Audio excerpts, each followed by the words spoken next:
Welcome to Street Psychology Podcast. Today I'm here with Linda Eastburn. We're going to be talking about her new book, Your Way to Power and Success.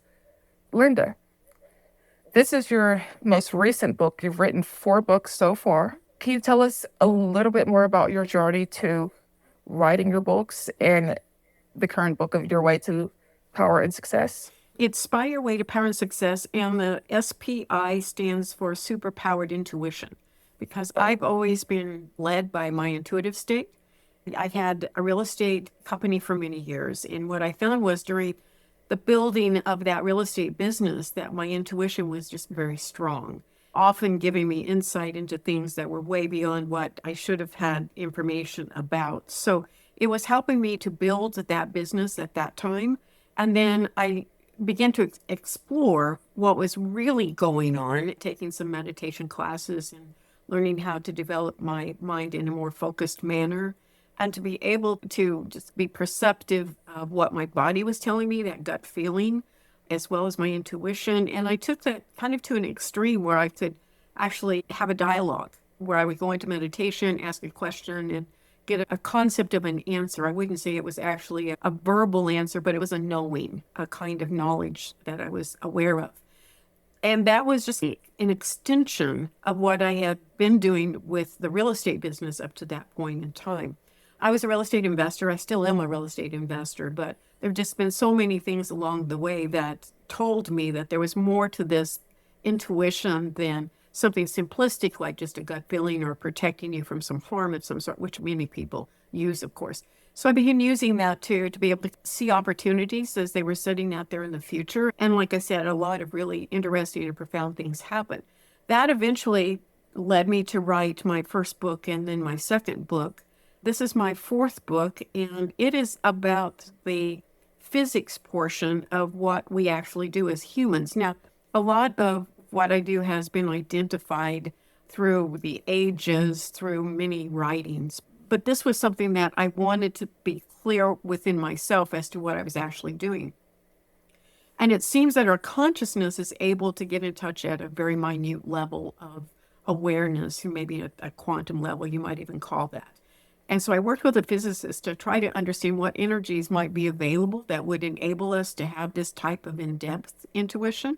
And that's where the book S.P.I Your Way to Power and Success, because it did enable me to build a business. It enabled me to know things that I would not have had knowledge of otherwise. And then I took that and I developed a whole procedure enabling other people to learn the same thing. Now, we know that a lot of the government remote viewers were able to capture this and utilize it. And a lot of people marked this as something that is not a human skill. I like to think of it as just a skill that we've lost touch with because we become more analytical. And I'm not opposed to analysis or reasoning and logic. As a matter of fact, I highly utilize that in my work. But I also think that there is this other part of us that we've negated and we don't really use it. So what I did was bring business with, and a lot of really successful people use it. They just don't talk about it in the same manner that I do. So that's how the book came about.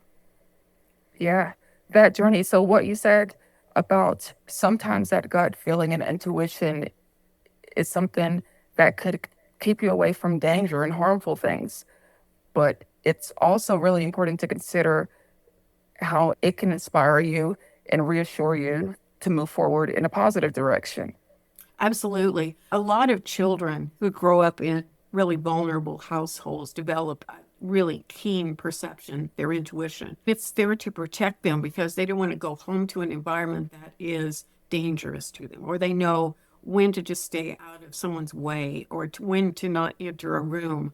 So a lot of people who have this fine-tuned, honed into it, it's been a protective thing, and they found that they can use it for that. Now, I knew a woman once, one of my students, and she described a point where she was driving home one day. It was a road that she was very familiar with, but she got this really strong sensation to slow down, just slow down. She was getting ready to top a hill, and so she was obedient to that feeling. She slowed way down, and as she topped the hill, there was a car accident that had happened just over the hill. Had she not been given that warning, she would have perhaps gone head on into that collision that had just happened. Yeah, I think a lot of people feel this. They use it when it benefits them. I just took that to a stronger degree where you could use it in everyday life. Every day I go in and do a little meditation to get a feel for my day. Do I need to know about this day? How can I better use my intuition to make my life more smoothly? What challenges might I meet today that I need to be prepared for that can help you get through your life more easily? Absolutely. When I hear those two words, I think they go hand in hand. So do you feel like there is a distinct difference between those two? Is that the same concept? Your consciousness is telling you this, or your intuition is telling you that? I think your consciousness allows you to be aware of what your body sensations are. And intuition does seem to channel through our physical body the way we feel. I know when I began to take this to a different level where I could get that type of communication, it was really where I would feel the truth of a matter was within like my heart energy. It would tell me if I was telling the truth, if this was a real perception, or if this is just something I was making up. The way that I teach my students how to identify that type of real impression with intuition through their body is to say the words out loud, say whatever you're perceiving out loud, and then pay attention to how you're responding to it. Because if we just make something up and say an absolute lie, our body responds. Our heart will respond to it. It will tell us that we're telling a lie. I can't agree with that. It's not true. Even when we're describing something, I've noticed this so many times. I will try to describe something, and I'm not using the exact words that most efficiently describe it, and I will not agree with that. It's, no, that doesn't describe it. Let me go back and see if I can find better words to describe it. That same process that happens when we are being more intuitive. If we say the words out loud, or at least for me, if I say the words out loud, I can feel in my body if that's a true statement. So it's our body that gives us these impressions of intuition, but our consciousness then enables us, I think, to understand it. Going back to that feeling where it can be used as a protective measure, when you decided, I'm going to start following my gut, I'm going to start meditating, get more in touch with my body, what I'm thinking is the difference between that feeling of protection and the feeling of I'm scared to move forward and to accept this feeling as something good. What do you have to say about that difference? There is a difference because we're always bringing up our fears and our biases, and all of these things are just embraced inside of us. So we're always bringing those out. I have a fear of height. So whenever I don't have a protective railing or something, I'm going to be afraid that I'm going to fall or something and plummet to my death. So that's a genuine fear that I have. But under most circumstances, I'm not going to fall over the edge. So that fear is a little unnecessary, but it's still there whenever I'm at high elevation. So those fears do protect us, and I think we need to listen to those.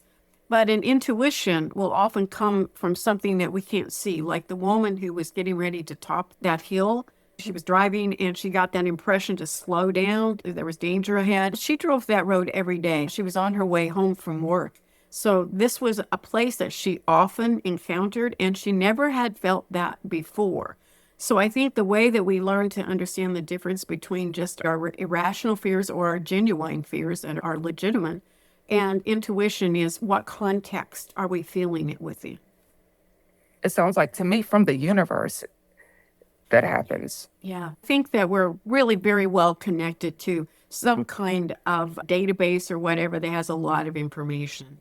I think some people would call that God. I think God is bigger than that alone, but I think it's certainly a part of an organization of awareness, the omnipresence of something that is spiritual in nature that we can't see, but definitely we're all connected to it.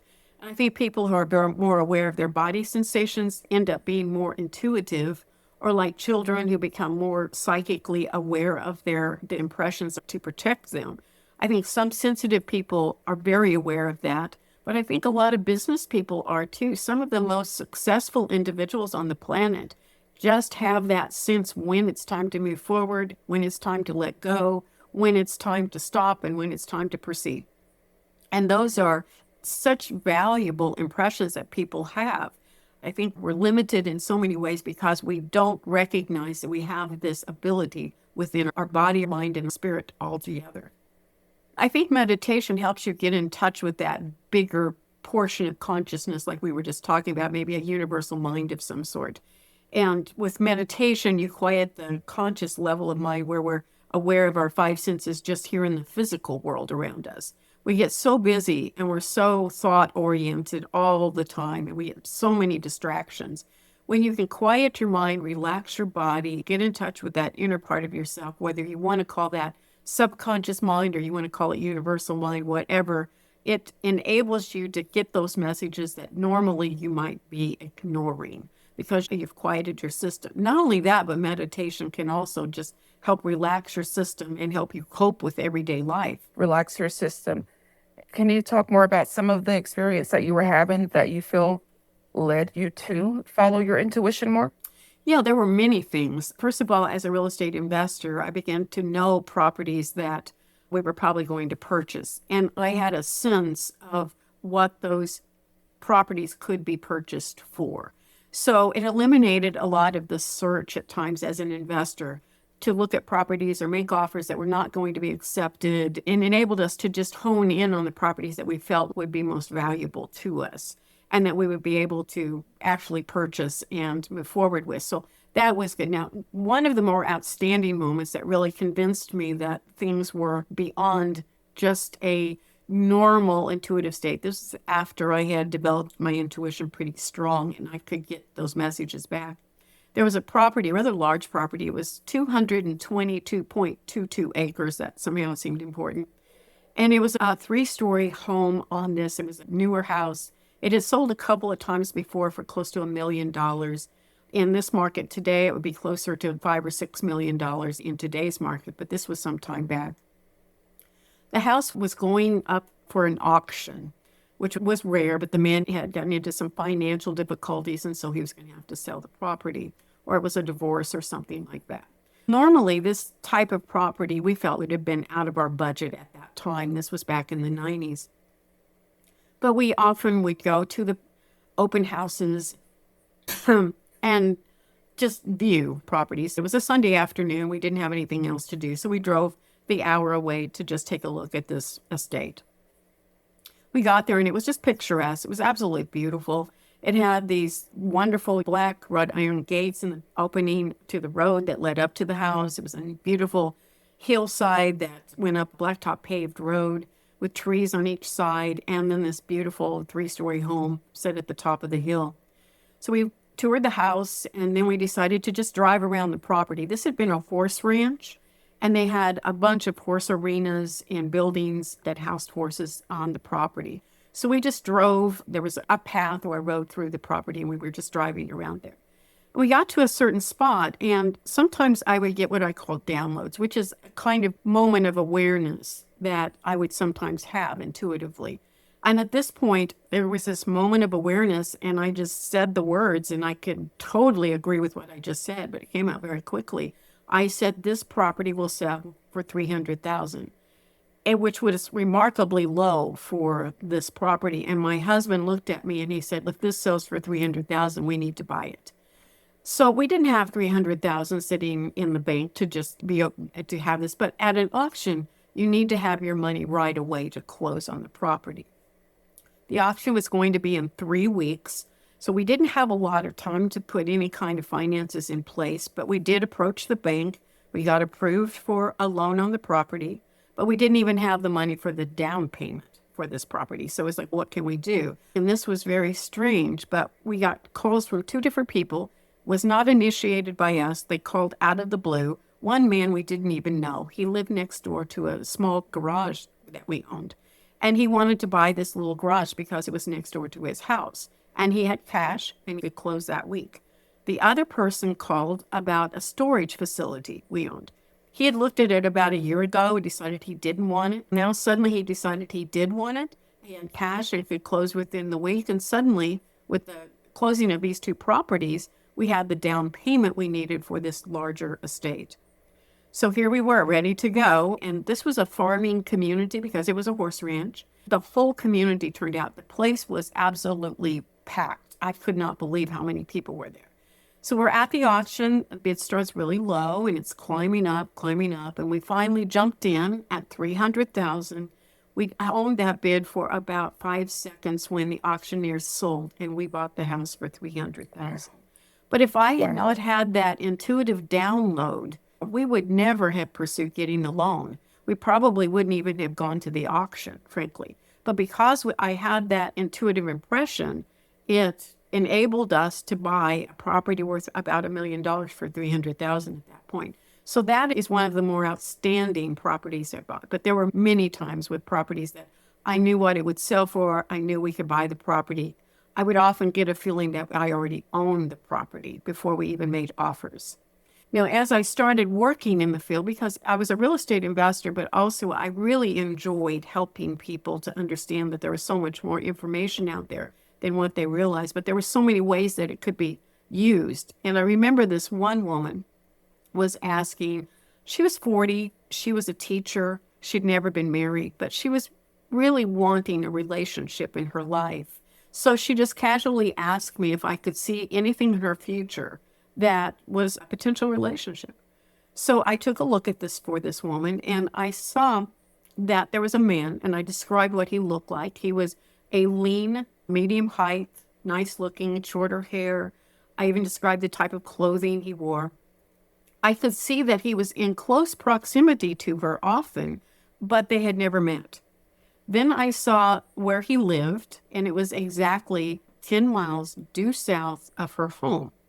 She lived in a desert area, so it was unusual for there to be trees. But where he lived, there was this grove of trees around this cluster of houses in this little subdivision where he lived. Had no idea if any of this was true or not, but it felt right in my body as I spoke it. Within a few months, she had joined a dance class, and it was a ballroom dance class. And there were several men, several women in this class, and she kind of met up with a partner and started dancing with him, and they got to know one another. And he did fit the description that I said, but a lot of people in dance classes might fit a description. But also I had seen that he worked in the computer field, and this guy did work in the computer field. They started talking, and she found out that his sister lived right across from the school where she taught.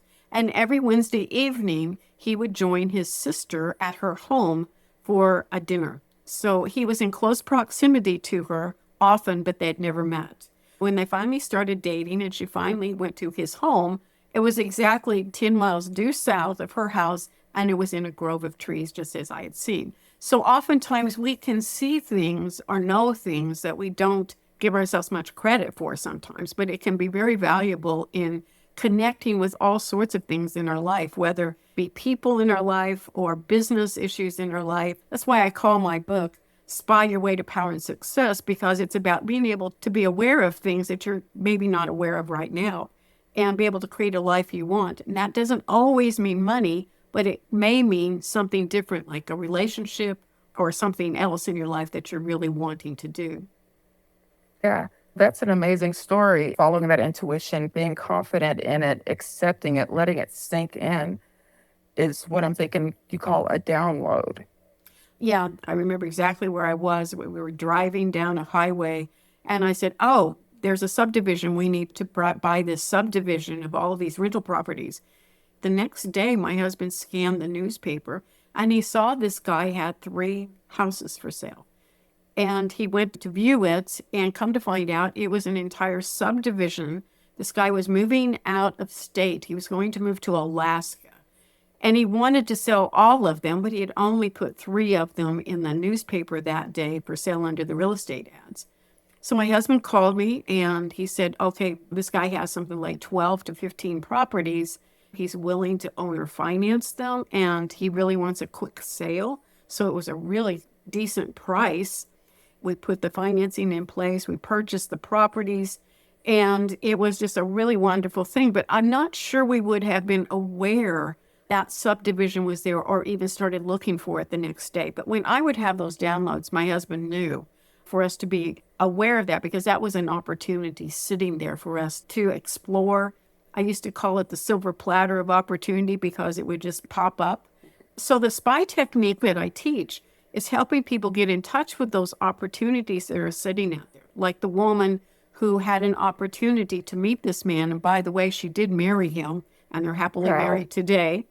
So those opportunities are often sitting out there, but we miss them so many times because we're not aware they're there.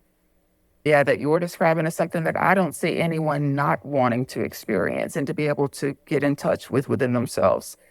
Meditation. Meditation, listening to your dreams is another way. I Yeah. used to have dreams of properties, and then the next day we would go to an open house or something, and I would realize, oh, I dreamed about this property the night before. And that was usually an indicator that we were going to buy it. Even the house I live in right now, I dreamed about it prior to purchasing it. When I saw it, oh, this is the house that I saw. And I knew I was going to own it. Within about a year and a half, I understood why. My mother had a stroke, and she came to live with me for around 9 months, and she was in a wheelchair. The house that I was living in before would not have accommodated her wheelchair and her bed in my home, but the house that I dreamed about and purchased accommodated it beautifully. It was just absolutely perfect, and it was all in place before she had her stroke. I didn't have conscious awareness of that, but what I did know was I dreamed about this house, and I knew it was going to be my house and I would live in it. I did see some of the things that you said about dreams, and that spoke to me because being from Louisiana, where dreams mean something, that was really something that I wanted to talk more with you about because people dream. A lot of people ignore those dreams. You're saying that dreams are a form of intuition that are telling you something about your life. I think especially if you cultivate that. I did dream interpretation for a lot of years, and sometimes it's just by asking a question before going to sleep at night. Oftentimes I would get an answer to that in a dream during the night. And so I think it's a matter of cultivating that the same way you cultivate your intuition through meditation or just opening up that ability to listen to those things that are trying to tell you. Once you open those doors and start communicating with those inner levels of yourself that have awareness, whether it just be something that you process consciously and it's sunk into your subconscious mind and now it's coming back, or whether it be something even beyond that, like the houses that I had not even seen before and I was dreaming about them. I always knew because there would be something there that would stand out. It was either a floor plan issue, the house I'm living in now, but I didn't even know it was close to a highway. But I was concerned about that in the dream, actually. Will this be too noisy with the highway? It isn't bad, but it is more noisy than the house I left. I still needed to be here because I was going to need this house for my mother to live with me. It's your way to power and success. So this worked out for you. Yeah, there are some things that you would change if you could, but overall, this is rewarding.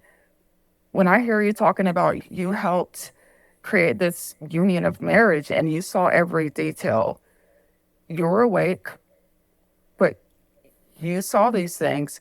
How much of this is genetics and how much of this is just the human experience? In years past, I would have probably said that genetics didn't play that large of a role in it. But since I've written this book and worked with this physicist, I'm going to change that. I'm going to say genetics does probably play some role in it. The reason is because we concluded, it's just a theory at this time, that what we're working with is a torsion energy. But our DNA creates photons, biophotons, and those biophotons are light sources. When someone is in a deep sense of concentration or a very deep sense of connection with those inner parts of ourselves, we put off more of these biophotons. And biophotons creates a torqued energy called torsion energy. And torsion energy is not limited to past, present, and future, but it works between the two. It was first discovered in the 1950s by a man who recognized the sun creates this torsion energy. The light from the sun coming out creates this torsion energy. And actually, some countries have harnessed this energy and have patents with machinery that actually use it. So it's something is valid. This physicist friend of mine believes that this torsion energy is actually something the body produces. That would be something that our DNA would indeed produce. It has a lot to do with your strength and motivation and focus and concentration. I want to go back to children in living situations where they feel they're in danger. They have high motivation to protect themselves. They develop this kind of unique skill to be able to see things they need to know. Is that person that's dangerous to them at the house right now? So they develop this kind of knowledge about that. So This physicist friend of mine actually believes this torsion energy is what enables us, and that comes from our DNA. It's more powerful when we're motivated highly. I think this is why a lot of really successful people use that. I think they're very focused and concentrated on what they're trying to create in life. And so with that comes a greater sense of being able to see things or know things or recognize that intuition within their system. The information maybe just has the ability to come back to them more easily because they have more of this energy around them. I think anyone can develop more of this. Within the SPI technique, I give you a way that you can create this higher charged energy and create more of those biophotons through that deeper level of meditation concentration. But there's also some spinning of energies through the chakra system to be able to create more of that so that you have a channel basically to communicate with that inner self more effectively. So I do think DNA does play into that. In your SPI technique, you talk about how to channel that even if you're not genetically prone to accept that energy naturally or easily, because some people are more resistant to those positive feelings. So can you speak more to that? Sure. Yeah. And I think that a lot of it, there again, I spoke about our biases. A lot of us believe we can't. And so because we believe we can't, we just limit what we actually end up doing. But also, so much of our life is programmed from a child up about what our limitations are. We're told we can't, and we can't, don't, whatever. And so people feel like either they shouldn't explore this or they can't because they don't have the skill set to do it or whatever. What I found is everyone has the ability to do it. Some people will probably be better at it than others. I'm not a particularly athletic person, but I do know if I'd spent my life working with learning to play tennis as much as I learned to do this, I would be a better tennis player today. So I think it's just a matter of devoting some of your time and attention to creating that focused mind. I know I worked with a medical school, that was putting together a class. They already had the class, but this particular class wanted to utilize some of the techniques I was teaching. So we put together a focus and concentration, and it also dealt with sleep habits and just taking care of yourself mentally and emotionally so that you could be the best performing person possible on test taking. And we called it the precision mind.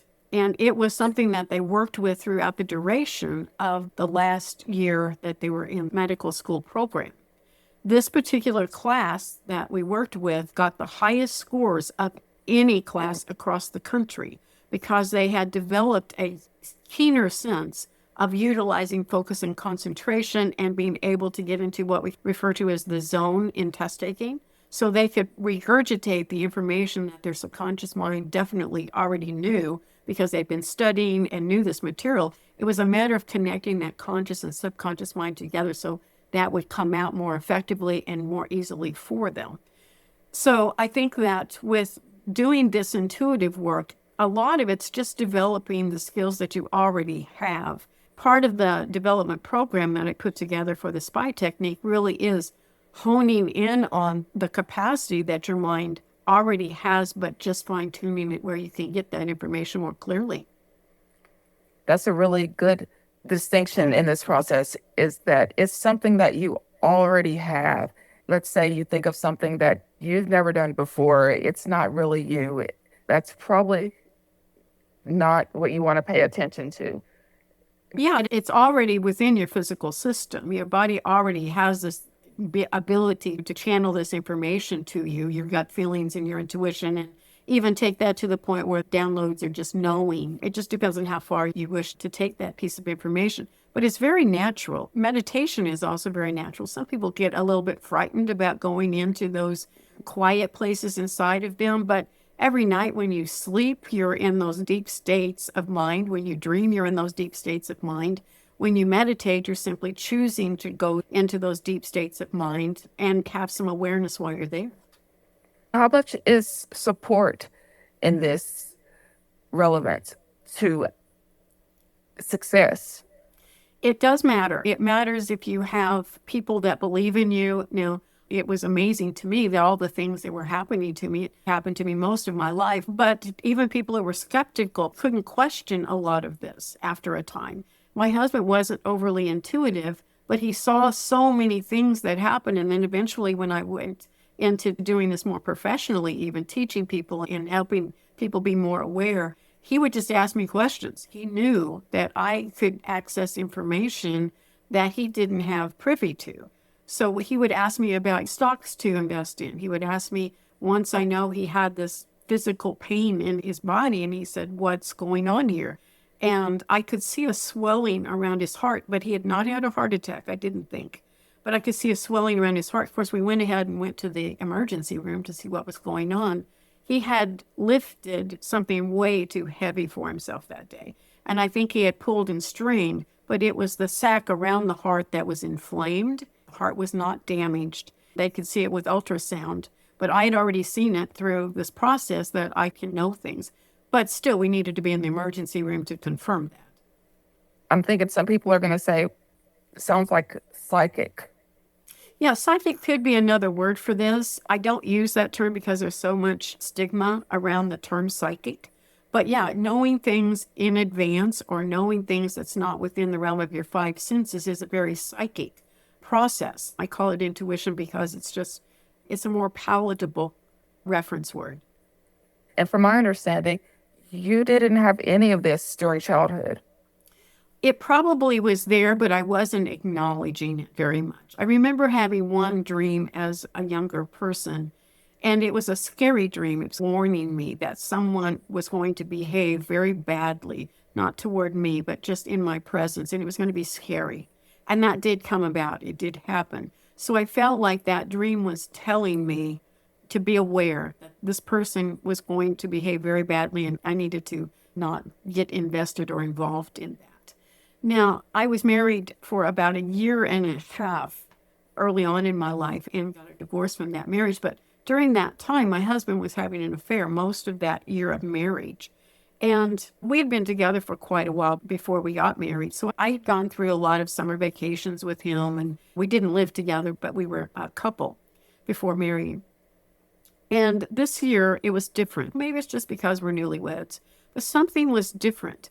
There was a way that his body language changed, and he seemed happier. He seemed like he was engaging with conversation about things with me that he had never engaged with me before.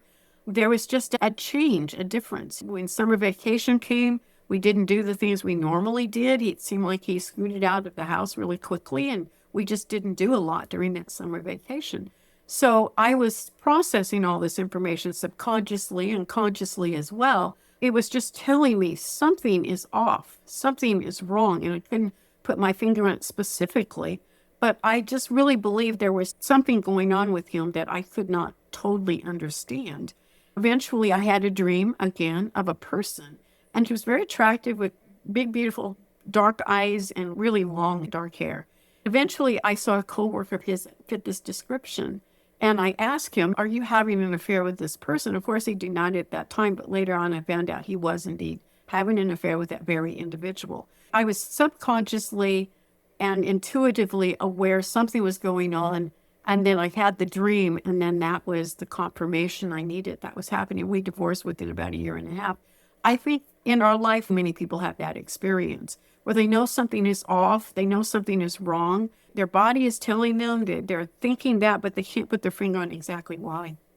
I know a lot of people who experience similar things, but they can't put their finger on it, so they don't entertain it. In my childhood, I didn't have a lot of this, but it was probably always there. I just wasn't paying a lot of attention to it. I think after that divorce, I started recognizing, oh, yeah, it is there. I do have this. And then I began exploring that even more. And then when we went into the real estate business, most definitely, it was so present so much of the time at that point. Yeah. What I hear is that when you have that experience and it works, that's a good idea to continue paying attention to that because you know how it feels at that point. You know how beneficial it can be to you. If you have that intuitive experience and it works out for you in your favor, I would say there's your opportunity to learn more about that feeling like Linda says, to help you improve in areas that you want to improve. And Linda, we are getting towards the end. There's a lot of great information that you have. So where is your book available? On what platforms? You can find my book on Amazon. If you just type in Linda Eastburn, you'll find all my books there. My website is Linda Eastburn, so you can find me there and you can communicate with me. There's contact information there. I do personal sessions for people if anyone's interested in that, as well as the book. Plus, I'm on Facebook. You can reach me through there. I have a lot of various places you can find me, but you can also just email me at lindaeastburn@gmail.com. Do you have any final words that you want to tell listeners? I would encourage people to utilize that because it could really benefit you, but also encourage people that you can create a life that's easier for yourself. You create the life that you really want, and not to hesitate or to negate that, but to step out and take the risk and pursue it. Amazing. And I received that. Thank you so much, Linda. It's been a pleasure, and I wish you the best. Have a good day.